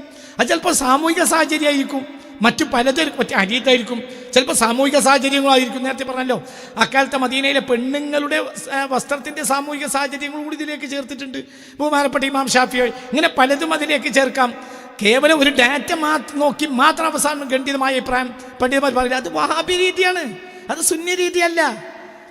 അപ്പോൾ ഞാൻ അതിനെ ഞാൻ ചുരണ്ടിക്കളയും, റസൂലുള്ളാഹി നിസ്കരിക്കും. ഈ ഹദീത്തിൽ നിന്ന് രണ്ട് ലക്ഷ്യമുണ്ട്.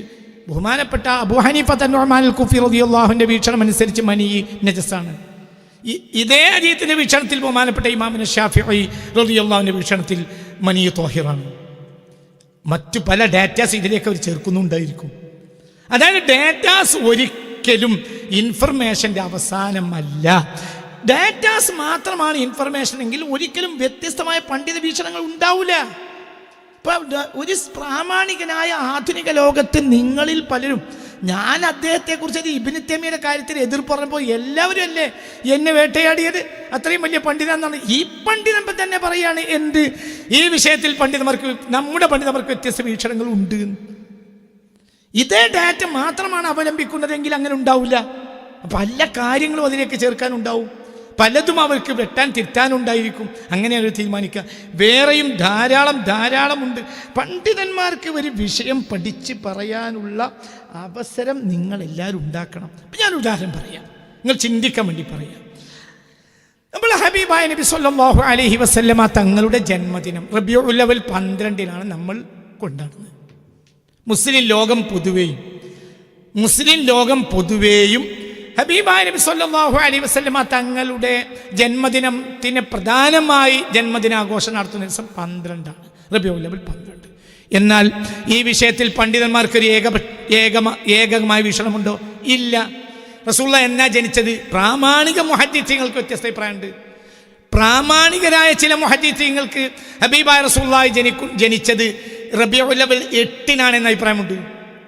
റബീഉൽ അവ്വൽ 1 അഭിപ്രായമുണ്ട്. പ്രാമാണികരായ മുഹദ്ദിഥീങ്ങളിൽ ചിലർക്ക്, ചില താരീഖികൾക്ക്, ചില മുഹദ്ദിഥുകൾക്ക്, ലോകം കണ്ട ചില മുഹദ്ദിഥുകൾക്ക് അഭിപ്രായമുണ്ട് ഹബീബായ റസൂലുള്ളാഹി ജനിച്ചത് റബീഉൽ അവ്വൽ 12 അല്ല 8 17 അഭിപ്രായമുള്ളവരുണ്ട്. പല വീക്ഷണങ്ങളുണ്ട് ഈ വിഷയത്തിൽ. നമ്മൾ വീക്ഷണങ്ങളാണ് എടുത്തു നോക്കിയാൽ റബീഉൽ അവ്വൽ 1 മുതൽ 30 വരെയും ഈ വിഷയത്തിൽ വ്യത്യസ്ത വീക്ഷണങ്ങൾ പണ്ഡിതന്മാർക്ക് കാണാൻ കഴിയും. ഇത് പറഞ്ഞിട്ട് നമ്മളെ വഹാബികൾ കളിയാക്കും, നിങ്ങളെ പണ്ഡിതന്മാർക്ക് തന്നെ ഈ വിഷയത്തിൽ ഖണ്ഡിതമായ അഭിപ്രായം ഇല്ലല്ലോ, പിന്നെ നിങ്ങൾ എന്തിനാണ് റബീഉൽ അവ്വൽ 12 ആഘോഷിക്കുന്നത്? അതിലൊരു പ്രശ്നമില്ല. ഞങ്ങൾക്കിടയിൽ, ഞങ്ങൾ സുന്നികളായ പണ്ഡിതന്മാർക്കിടയിൽ റബീഉൽ അവ്വൽ 8 ആഘോഷിക്കുന്നതിന് വിരോധമുണ്ടോ? ഇല്ല.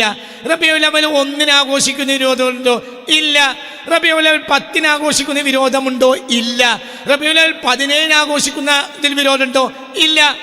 എന്നും ആഘോഷിക്കുക റബീഉൽ അവ്വലിലാണ് എന്നാണ് ഞങ്ങൾ പണ്ഡിത വീക്ഷണം. അത് എന്നാലും വിരോധമല്ല. സുന്നികളും വഹാബികളും തമ്മിലുള്ള കർത്തം ഡേറ്റിൻ്റെ കാര്യത്തിലല്ല. എന്നാൽ ഡേറ്റ് മാറ്റിത്തരാൻ നിങ്ങൾ ആ ദിവസം ഹബീബായ റസൂലുള്ളാഹിന്റെ ജന്മദിനം ആഘോഷിക്കും. അപ്പം ഞങ്ങൾക്കിടയിൽ വസ്വാസ് ഉണ്ടാക്കാനാണ് നിങ്ങൾ പറയുന്നത്. ഈ വിഷയത്തിൽ ചില മുഹദ്ദിത്തുകളെ തള്ളി താരീഖീനെ സ്വീകരിക്കും. പല മുഹദ്ദിത്തുകൾക്കും റബീഉൽ അവ്വൽ 12 അല്ല. ചില പ്രാമാണിക മുഹദ്ദിത്തുകളുടെ വീക്ഷണം റബീഉൽ അവ്വൽ 8 ആണെന്നാണ്. എന്നാൽ ഇബ്നു ഹിഷാമിനെ പോലത്തെ താരീഖീനുകളുടെ വീക്ഷണം റബീഉൽ അവ്വൽ 12 ആണെന്നാണ്. അത് പരക്കെ എല്ലാവരും അംഗീകരിക്കും. അത് പരക്കപ്പെടാൻ കാരണങ്ങൾ വേറെയുണ്ടായിരിക്കും.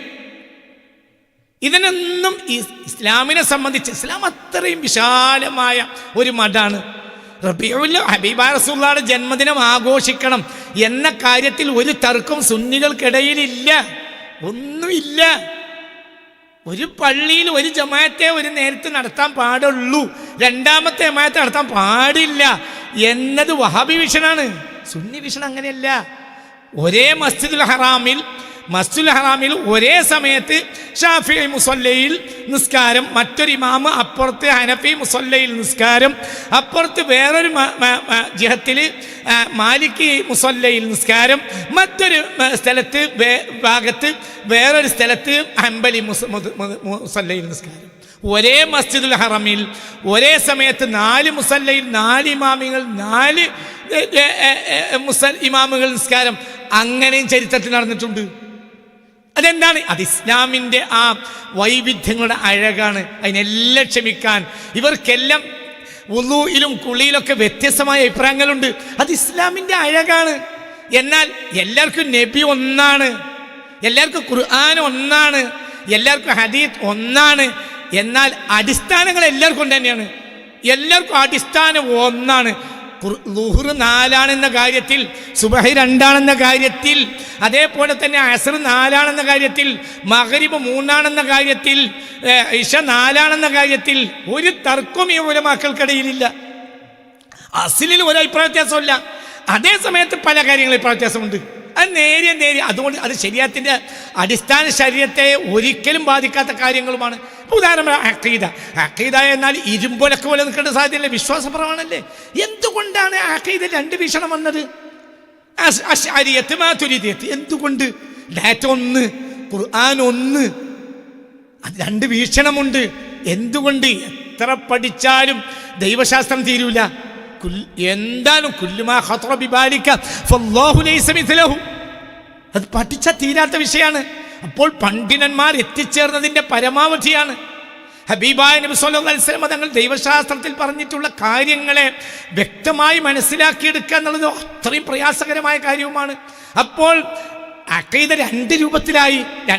അതിൽ ചില്ലറ അസ്ലിൽ അള്ളാഹു ഏകനാണെന്ന കാര്യത്തിൽ ഇല്ല.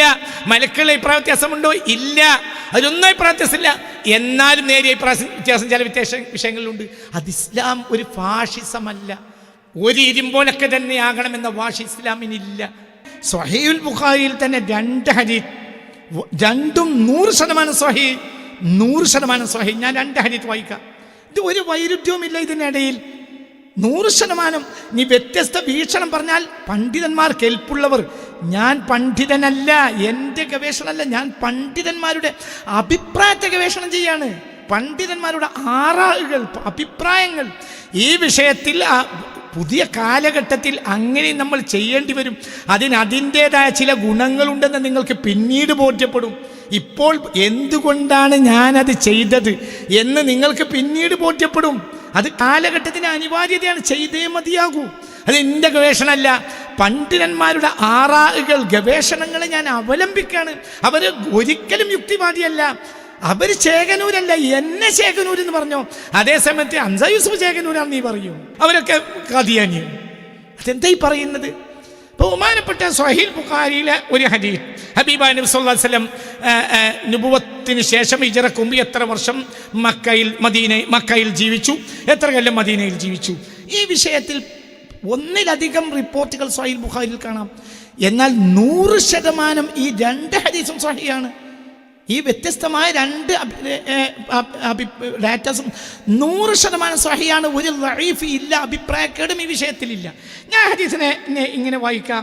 ഹദ്ദസന അഹ്മദ് ബിൻ അബി റജാൽ ഹദ്ദസന النضر عن هشام عن كريم عن ابن عباس رضي الله عنه قال انزل على رسول الله صلى الله عليه وسلم وهو ابن 40 فمكث 13 سنة ثم أمر بالهجرة فهاجر إلى المدينة فمكث بها 10 سنين ثم توفي صلى الله عليه وسلم.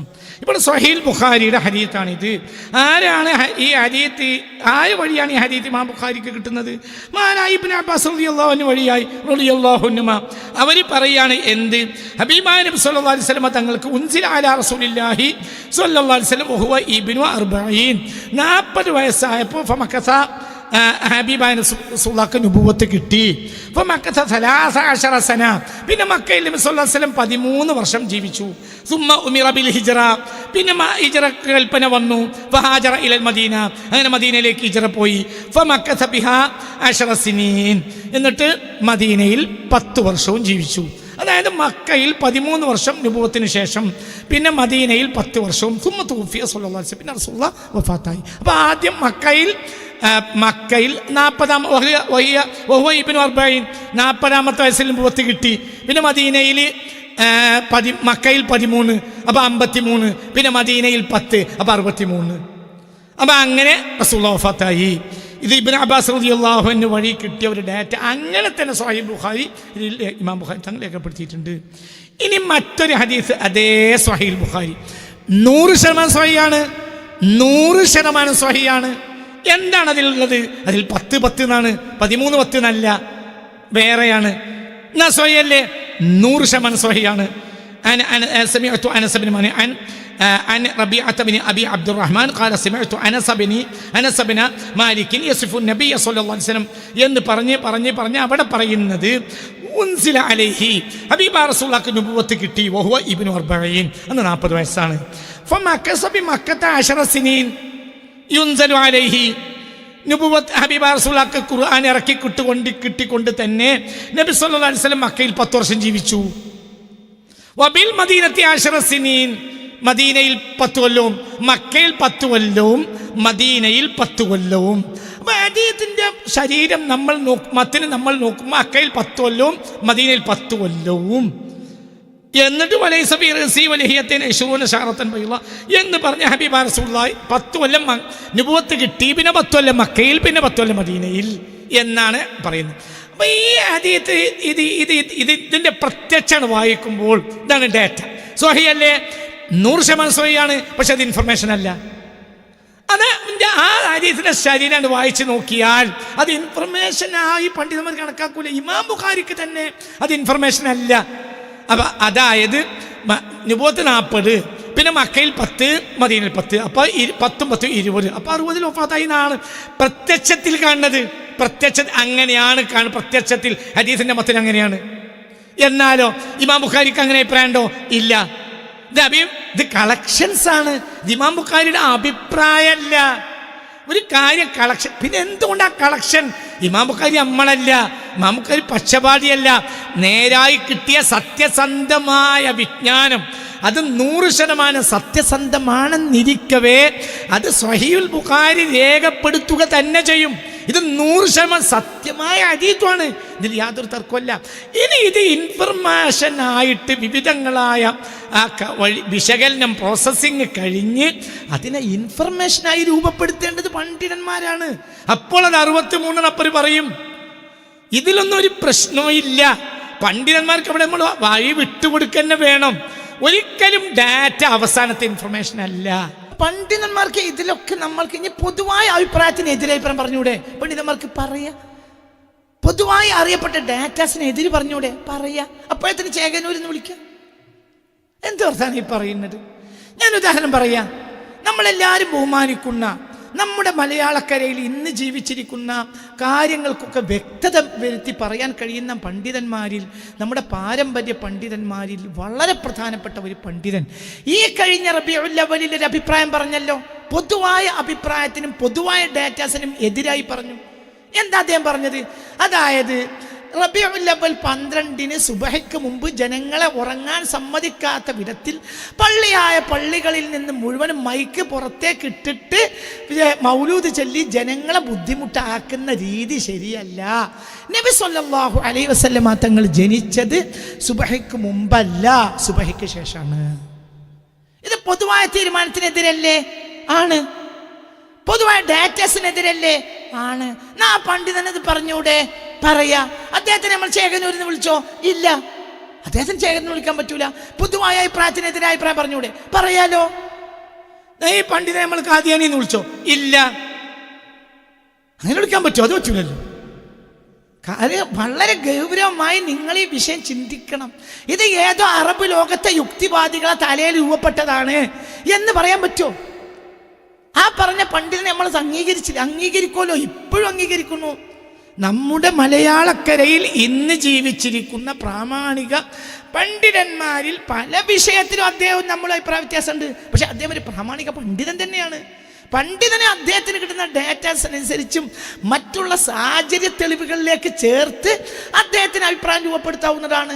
നമ്മളിൽ ബഹുഭൂരിപക്ഷം പള്ളികളിലും ഈ കൊല്ലവും അദ്ദേഹത്തിൻ്റെ ഈ വീക്ഷണത്തിന് എതിരായിട്ട് തന്നെ മൗലൂദ് നടന്നത്. എന്നാൽ നമ്മൾ അദ്ദേഹത്തെ ചവിട്ടി വിളിക്കാൻ പോയോ? ഇല്ല. അദ്ദേഹത്തിന് അദ്ദേഹത്തിൻ്റെതായ അഭിപ്രായം പറയാൻ സമയം അനുവദിക്കണം. ഇത് ഏതോ നിരീശ്വരവാദി പറഞ്ഞ എഴുന്നള്ളത്താണ്, ഇത് പുളിച്ചു തേട്ടിയ വാദാന്ന് പറയരുത്. അങ്ങനെ പറയാൻ പാടില്ല. ഇതൊക്കെ പറയാനുള്ള അവകാശം പണ്ഡിതന്മാർക്കുണ്ട്. ഞാൻ പറയും ചെയ്തു, ഞാൻ പണ്ഡിതനല്ല. പണ്ഡിതന്മാരുടെ ആറായിനെ കളക്ട് ചെയ്യാണ്. ഇന്നല്ലെങ്കിൽ നാളെ സൊസൈറ്റിക്ക് അതിൽ ഉപകാരം ഉണ്ടാവും. ഇന്നേ ഉപകാരമുണ്ട്. അതേ സമയത്ത് ഇത് അവസാനത്തെ ഖണ്ഡിതമായ വാക്കല്ല. അങ്ങനെ എവിടെ നിങ്ങൾ ഞാൻ എൻ്റെ വാക്കെന്ന് മനസ്സിലാക്കിയിട്ടുണ്ടെങ്കിലും എൻ്റെ ഭാഗത്ത് വന്ന തെറ്റാണ്. അങ്ങനെയില്ല. അത് വളരെ ഗൗരവമായി മനസ്സിലാക്കണം. ഇതൊക്കെ പറയാനുള്ള അഭിപ്രായങ്ങൾ പണ്ഡിതന്മാർക്കുണ്ട്. എന്നാ ഡാറ്റാസോ ഹബീബാ റസൂലുള്ളാഹി സ്വല്ലല്ലാഹി അലൈഹി വസല്ലം സുബഹയ്ക്ക് മുമ്പാണ് ജനിച്ചത്. രണ്ടാലും നേരത്തെ തന്നെയാണോ ജനിക്കുക? സുബഹയ്ക്ക് മുമ്പാണ് ജനിച്ചത് ഒരു വീക്ഷണം, അല്ല സുബഹയ്ക്ക് ശേഷമാണ് ജനിച്ചത്. ഈ വിഷയത്തിൽ വ്യത്യസ്ത വീക്ഷണങ്ങൾ ഉണ്ടാവും. ആ വീക്ഷണങ്ങളെ കളക്ട് ചെയ്തിട്ട് ഒരു പണ്ഡിതന് ഏറ്റവും ബോധ്യപ്പെട്ടത് അദ്ദേഹം പറയും, മറ്റൊരു പണ്ഡിതന് ബോധ്യപ്പെട്ടത് അദ്ദേഹവും പറയും. ഇവരെല്ലാം ഒരു മജ്‌ലിസിൽ ഒരുമിച്ച് കൂടും. ഇവരെല്ലാവരും നമ്മൾ ബഹുമാനിക്കും. ഇവരെല്ലാവരും നമ്മളെ പണ്ഡിതന്മാർ തന്നെയാണ്. സംഘടന വരാണെങ്കിലും പണ്ഡിതൻ തന്നെയാണ്.